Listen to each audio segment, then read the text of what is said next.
नमस्कार दोस्तों, स्वागत है आपका मेरे चैनल पे। गर्मियों का मौसम था। एक चींटी को बहुत तेज प्यास लगी थी। वो पानी की खोज में यहाँ से वहाँ भटकने लगी। कुछ देर में ही वह एक नदी के पास पहुँच गई। वह नदी पानी से भरा था, लेकिन चींटी सीधे उस नदी में नहीं जा सकती थी।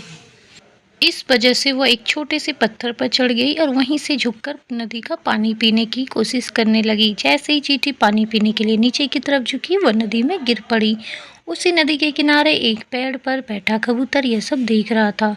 उसे चींटी की हालत पर दया आ गई और उस कबूतर ने चींटी को बचाने की योजना बनाई। उसने जल्दी से पेड़ की डाली से एक पत्ता तोड़कर नदी के पानी में बह रही चींटी के पास फेंक दिया। चींटी उस पत्ते पर चढ़कर बैठ गई। जब वह पत्ता नदी के किनारे पहुंचा तो वह पत्ते से कूदकर जमीन पर आ गई। चींटी ने अपनी जान बचाने के लिए कबूतर को धन्यवाद दिया और वहां से चली गई। कुछ दिनों के बाद उसी नदी के किनारे एक शिकारी आया। उसने कबूतर के घोंसले के पास अपना जाल बिछा दिया। जाल पर दाने फैलाकर वह पास की झाड़ी में छिपकर बैठ गया।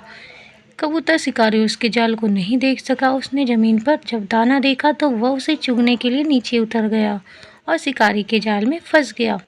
उसी समय चींटी भी वहां आ गई। उसने कबूतर को शिकारी के जाल में फंसता हुआ देख लिया। बेचारा कबूतर लाख प्रयास करने के बाद भी शिकारी के जाल से नहीं निकल पाया। इसके बाद शिकारी आया और जाल में फंसे कबूतर को उठाकर चलते बना। तभी चींटी ने कबूतर की जान बचाने का फैसला लिया। चींटी दौड़ती हुई आगे आई और उसने शिकारी के पैर पे काटना शुरू कर दिया।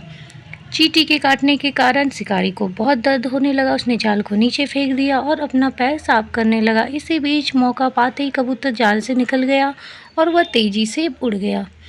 इस तरह चींटी ने कबूतर की जान बचा ली। इस कहानी से हमें सीख मिलती है, अगर कोई बिना स्वार्थ के किसी की मदद करे तो उसका अच्छा परिणाम भी कभी ना कभी जरूर मिलता है।